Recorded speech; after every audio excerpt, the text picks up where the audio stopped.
So in this video we are going to talk about basic radiation protection.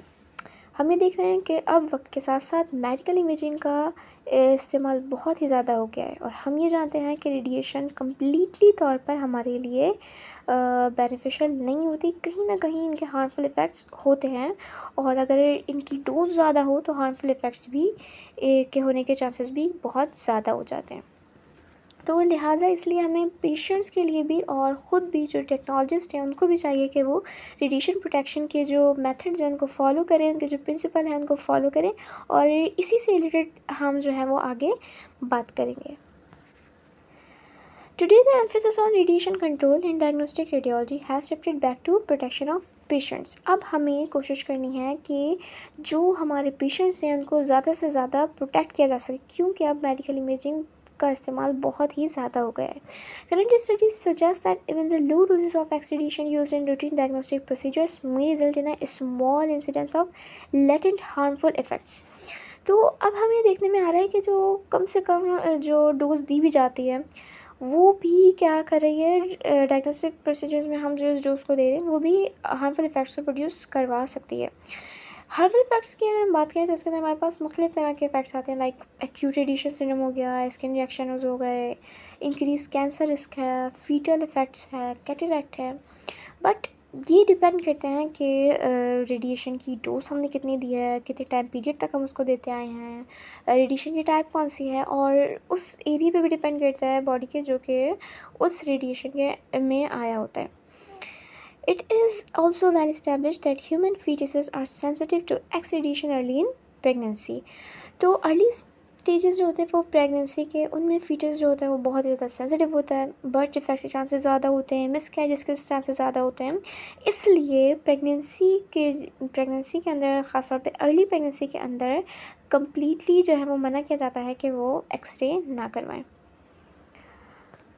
It is hoped that this introduction has emphasized the importance of providing adequate protection for both radiologic technologists and patients. As you progress through your training in radiologic technology, you will quickly learn how to operate your X-ray imaging system safely with minimal radiation exposures by following standard radiation protection procedures. So basically हम जैसे जैसे आगे बढ़ेंगे हम चीज़ों को मज़ीद learn करेंगे, हम मज़ीद साइंस के बारे में पढ़ेंगे, इमेजिंग सिस्टम्स को ऑपरेट करना सीखेंगे। इसके साथ साथ जो हमें मेन ध्यान देना है वो हमें रेडिएशन एक्सपोजर्स पे देना है कि हमें कम से कम रेडिएशन एक्सपोजर को इस्तेमाल करना है, मतलब हमारे रेडिएशन का एक्सपोजर कम से कम होना चाहिए, जिससे रेडिएशन डोज कम होगी और इससे जो हार्मफुल इफ़ेक्ट्स हैं वो भी कम होंगे।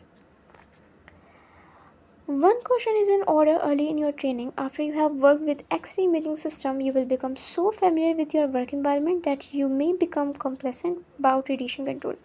और ये बात भी सही है कि अगर हम वर्क इन्वायरमेंट से बहुत ही ज़्यादा फेमिलियर हो जाते हैं, काम करने लग जाते हैं, तो हम बहुत सी चीज़ों को फिर नज़रअंदाज कर देते हैं जिन्हें हमें नज़रअंदाज नहीं करना चाहिए। ख़ास तौर पे वो चीज़ें जो कि रिस्क का बायस बन सकती हैं उन्हें तो बिल्कुल भी नज़रअंदाज नहीं करना चाहिए। Do not allow yourself to develop this attitude because it can lead to unnecessary radiation exposure.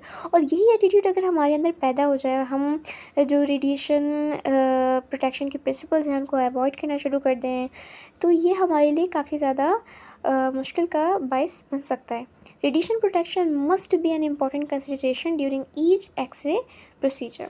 हमें हर एक्सरे प्रोसीजर के अंदर रेडिएशन प्रोटेक्शन का ख़ास तौर पे ख़याल रखना है। अब हम 10 कमेंडमेंट्स देख रहे हैं रेडिएशन प्रोटेक्शन की, कि हमें क्या क्या ज़रूरी है, क्या क्या इंक्लूड है रेडिएशन प्रोटेक्शन के अंदर। First of all, understand and apply the cardinal principle of radiation control, time, distance and shielding. कि ये जो 3 प्रिंसिपल्स हैं टाइम, डिस्टेंस और शील्डिंग के, हमें इनको लाजमी तौर पे अप्लाई करना है। लाइक कि टाइम हमें कम से कम स्पेंड करना है सोर्स के करीब, ज़्यादा से ज़्यादा डिस्टेंस मेंटेन रखना है, और जो है वो हमें शील्डिंग का ख्याल रखना है, प्रोटेक्टिव बैरियर्स यूज़ करने हैं अगर हम कभी भी रेडिएशन सोर्स के करीब या उसमें जाते हैं। Do not allow familiarity to result in false security. इसका मतलब ये है कि भाई अगर हम फेमिलियर हो गई इमेजिंग सिस्टम से, तो इसकी वजह से हमें ये नहीं समझना चाहिए कि हम अब जो है वो प्रोटेक्टेड हैं, हमें कुछ नहीं होगा, हम जो है वो रेडिएशन प्रोटेक्शन के जो प्रिंसिपल्स हैं उन पे अमल करना छोड़ दें, नहीं। हमें फिर भी चाहे हम कितने ही हमें साल हो जाएं इमेजिंग सिस्टम्स को यूज़ करते हुए, हम कितना ही फेमिलियर हो जाएं इन चीज़ों को यूज़ करते हुए, हमें हमेशा अपना पॉजिटिव एटीट्यूड रखना है और हमें हमेशा जो हमारे रेडिएशन प्रोटेक्शन के प्रिंसिपल्स हैं उनको फॉलो करना है। Never stand in the primary beam, always wear protective apparel when not behind a protective barrier, always wear an occupational radiation monitor and position it outside the protective apron at the collar। So basically हमें जो protective apparels हैं, like हमारे पास जो gloves हैं, हमारी gonadal shields हैं, aprons हैं, इनको हमें इस्तेमाल करने जब भी हम कोई प्रोसीजर परफॉर्म करवाएं। Never hold a patient during radiographic examination. Use mechanical restraining devices when possible. Otherwise, have family or friends hold the patient. इसके अलावा हमें जो डोजीमीटर्स वगैरह होते हैं वो भी अपने पहन के रखने हैं, ताकि जो जितनी भी डोज हमें लग रही है वो उसके अंदर रिकॉर्ड होती रहे। अगर पेशेंट इस काबिल नहीं है कि वो ख़ुद से खड़ा हो सके, अपने आप को होल्ड कर सके, अपने आप मतलब ख़ुद से ही जो है वो बग़ैर किसी हेल्प के प्रोसीजर को परफॉर्म कर सके, तो हमें ख़ुद से ऐसा नहीं करना है कि ख़ुद से जाके खड़े हो जाएं और प्रोसीजर होने तक बग़ैर किसी प्रोटेक्टिव शील्ड के हम वहाँ पे उस पेशेंट का प्रोसीजर करवाएं, नहीं। बल्कि हमें या तो रिस्ट्रेनिंग डिवाइसेस यूज़ करनी है, या तो कोई जो फैमिली और फ्रेंड्स हैं जो भी उस पेशेंट के हैं उनको कहना है कि वो खड़े हों पेशेंट के साथ, हेल्प करें। कोशिश यही करनी है कि हम रिस्ट्रेनिंग डिवाइसेस का इस्तेमाल करें और प्रोसीजर के वक्त, एक्सरे एग्ज़ाम के वक्त पेशेंट के अलावा वहाँ पे कोई एक्स्ट्रा मेंबर मौजूद ना हो। The person who is holding the patient must always wear a protective apron and if possible protective gloves। जो पर्सन पेशेंट को होल्ड कर रहा है वो लाजमी प्रोटेक्टिव एप्रन पहने, ठीक है, या फिर प्रोटेक्टिव ग्लव्स वगैरह का इस्तेमाल करें। Use gonadal shields on all people of childbearing age when such use will not interfere with the examination। अगर हम ऐसे लोगों का एग्ज़ाम कर रहे हैं जो कि इस एज में है, चाइल्ड बेयरिंग एज में हैं, तो उनके लिए लाजमी है कि वो gonadal shields का इस्तेमाल करें, अगर gonadal shields जो हैं वो उनके एग्ज़ाम में इंटरफेयर नहीं होती हैं तो। Examination of the pelvis and lower abdomen of pregnant patients should be avoided whenever possible, especially during the first trimester. Avoid करें प्रेग्नेंट पेशेंट्स के एग्जामिनेशन को, खासतौर पे फर्स्ट ट्राइमेस्टर के अंदर। Always collimate to the smallest flare size appropriate for the examination, और collimation लाजमी रखें सिर्फ जहाँ तक सिर्फ उस पार्ट ऑफ द बॉडी पर जहाँ पे हमें जिस पार्ट को हमें एक्सपोज करना है, जिस पार्ट की हमें इमेज चाहिए। ये ना हो कि हमने बहुत ही ज़्यादा पार्ट लिया हुआ है, उस पार्ट के जो हमारा डिज़ायर्ड पार्ट है जिसको हमने इमेज करना है उसके अलावा भी हमने आउटसाइड पार्ट लिया हुआ है, नहीं। बल्कि जो हमारा रीजन ऑफ इंटरेस्ट है हमें उसी तक कॉलिमेट करना है, वहीं कहीं जो है हमें इमेज लेनी है, तो कॉलिमेशन भी हमें कम से कम रखनी है।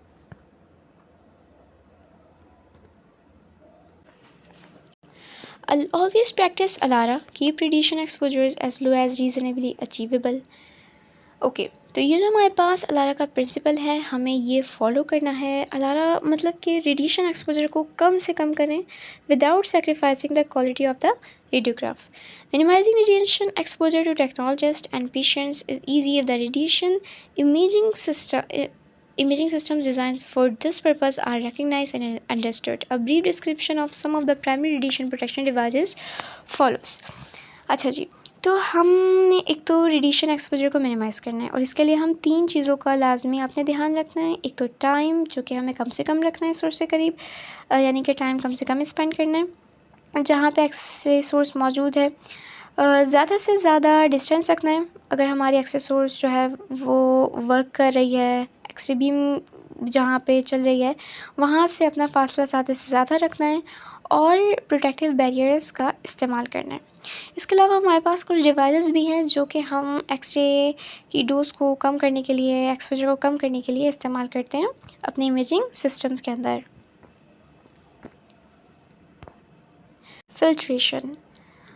फिल्ट्रेशन का मतलब ये है कि जो आने वाली हमारे पास एक्सरे बीम्स हैं उनके अंदर से लो एनर्जी एक्सरेज को हटा दिया जाए, निकाल दिया जाए, फ़िल्टर आउट कर दिया जाए। अब जो हमारे पास ये एक्सरेज आ रही होती है इसमें हाई एनर्जी एक्सरेज भी होती हैं, लो एनर्जी एक्सरेज भी होती हैं जो कि एमिट होती हैं एनोड से। तो ये हम इन मेटल फ़िल्टर्स को इस्तेमाल करते हैं। ये मेटल फ़िल्टर्स क्या करते हैं कि ये एक्सरे एनर्जी जो कि लो एक्सरे एनर्जी के फोटॉन्स होते हैं उनको एब्जॉर्ब कर लेते हैं पेशेंट तक पहुंचने से पहले। तो ये मेटल फिल्टर्स जो होते हैं हमारे पास हाउसिंग के अंदर लगे हुए होते हैं, जो ट्यूब हाउसिंग होती है। तो जो जहाँ से एक्सरेज ओरिजिनेट हो रही होती हैं वहाँ से लेकर पेशेंट के दरमियान ये फ़िल्टर्स जो होते हैं मौजूद होते हैं एक्सरे ट्यूब हाउसिंग के अंदर, और ये वहीं पर ही लो एक्सरे एनर्जीज़ को एब्जॉर्ब कर लेते हैं। इसकी वजह से ये होता है कि एक तो पेशेंट को एक्स्ट्रा डोज नहीं मिलती है और इससे हमारी जो इमेज क्वालिटी है वो भी इम्प्रूव हो जाती है। देन हमारे पास है collimation. Collimation restricts the useful X-ray beam to that part of the body to be imaged and thereby spares adjacent tissue from unnecessary radiation exposure. So basically collimation का मकसद हमारे पास ये होता है कि हम एक्सरे बीम को उस एरिया तक रिस्ट्रिक्ट कर दें जिसको हमें इमेज करना है, जिससे हमारा जो एक्स्ट्रा टिश्यूज़ है, एक्स्ट्रा जो पार्ट है वो अननेसेसरी रेडिएशन एक्सपोजर से बच जाए। सो कॉलीमीटर्स जो होते हैं वो बेसिकली बीम की साइज़ और शेप को रेगुलेट करते हैं, स्कैटर जो रेडिएशन होती है उसको रिड्यूस करते हैं, पेशेंट डोज को रिड्यूस करते हैं, और इस वजह से ये इमेज कॉन्ट्रास्ट को भी इम्प्रूव करते हैं। Adjustable light locating collimators are the most frequently use collimating devices. Protective apparel, so basically ये वो हमारे पास ऑब्जेक्ट्स हैं जो कि हमें पहनने होते हैं, लाइक एप्रन्स, ग्लव्स वगैरह, जो कि लाइट से बने हुए होते हैं। ख़ास तौर पे ये उन प्रोसीजर्स पे पाए जाते हैं जिनका जो ड्यूरेशन होती है वो ज़्यादा होती है, लाइक फ्लोरोस्कोपी, एंजियोग्राफी के प्रोसीजर्स जो होते हैं उनके अंदर हम ये पहनते हैं। एप्रन्स और ग्लव्स के अलावा हमारे पास लाइट शील्ड्स भी होते हैं, ग्लासेस भी होते हैं जिनको हम यूज़ करते हैं। Gonadal shielding, so basically gonadal shields जो हैं हम उन पर्सन के अंदर यूज़ करते हैं जो कि चाइल्ड बेयरिंग एज के अंदर होते हैं। सो इनका इस्तेमाल उस वक्त करते हैं जब ये हमारे एग्ज़ाम के अंदर जो है वो कोई इंटरफेयर ना करें। We have protective barriers. The radiographic or CT control console is always located behind a protective barrier. ये जो प्रोटेक्टिव बैरियर होते हैं ये भी लैंडलाइन होते हैं और इसमें भी लेड ग्लासेस विंडो मौजूद होती है जिसके थ्रू हम दूसरी तरफ देख सकते हैं जहाँ पे पेशेंट मौजूद होता है, या उसका कोई एग्ज़ाम चल रहा होता है, लाइक एक्सरे चल रहा है या फिर सीटी हो रहा है, तो हम उसको बासानी देख सकते हैं और उसकी पोजीशन वगैरह को मॉनिटर कर सकते हैं। ओके, तो सेकंड बात यही है कि जो एक्सपेक्टेंट मदर्स होती हैं उनका, या प्रेग्नेंट मदर्स होती हैं, उनका फर्स्ट ट्राइमेस्टर में हमें एक्सरे एग्जामिनेशन परफॉर्म नहीं करने चाहिए जब तक बहुत ज़्यादा नेसेसरी ना हो, या उनके डॉक्टर के एडवाइस के बगैर या उनके रिकमेंडेशन के बगैर तो बिल्कुल भी नहीं परफॉर्म करना चाहिए। Repeat examination subject the patient to twice the necessary radiation, और हमें ये भी कोशिश करनी है कि हम किसी भी एग्जामिनेशन को दोबारा रिपीट ना करें। कोशिश हमें फ़र्स्ट टाइम ही एक ऐसा रेडिएशन एग्जामिनेशन करना है कि जो हमारा बिल्कुल परफेक्ट ना भी हो लेकिन एक्सेप्टेबल हो, ठीक है। लेकिन हमें इस तरह से नहीं करना है कि कोई भी इस तरह की मिस्टेक नहीं करनी है अपनी वजह से, जिसकी वजह से जो है वो दोबारा से पेशेंट का हमें वो एग्ज़ाम करना पड़े। इससे क्या होगा, सिंपली डोज जो है वो डबल हो जाएगी। When shielding patients for X-ray examination, one should consider the medical management of the patient. Except for screen mammography, examination of asymptomatic patients is not indicated. So अगर पेशेंट के लिए x ray examination necessary मतलब यानी कि उसका advice किया गया है कि लाजमी उसको कराना है, उसके लिए किसी डायग्नोसिस के लिए उसके बहुत इंपॉर्टेंट है, तो ही हमें जो है वो एक्सरेज एग्जामिनेशंस को परफॉर्म करवाना चाहिए। ऐसा ना हो कि जो एसिम्टोमेटिक पेशेंट्स हैं उनका हम बिला वजह एक्सरे एग्ज़ाम करवा दें। Patients who require assistance during examination should never be held by X-ray personnel. Mechanical immobilization devices should be used when necessary. A member of the patient's family appropriately shielded should provide the necessary assistant. तो हमें ख़ुद से जो भी patient है जिसको assistant required है उसके साथ हमें एक्सरे में नहीं खड़ा होना है, या तो इमोबिलाइजेशन डिवाइसेस का इस्तेमाल करना है, या तो जो पेशेंट की फैमिली है उन्हें अप्रोप्रिएट शील्ड करके वहाँ पे पेशेंट के साथ खड़ा करना है। सो ये हमारे पास नज़र आ रहा है, अगर हम यहाँ पर देखें तो ये जो बीच में आपको पार्ट नज़र आ रहा है ये हमारा है एक्सरे फ़िल्टर्स, मेटल फ़िल्टर्स जो कि हम इस्तेमाल करते हैं फ़िल्टरेशन के लिए, लो एनर्जी एक्सरे जो होती है उनको एब्सॉर्ब करने के लिए, जो कि एलुमिनियम और कॉपर वगैरह के हो सकते हैं।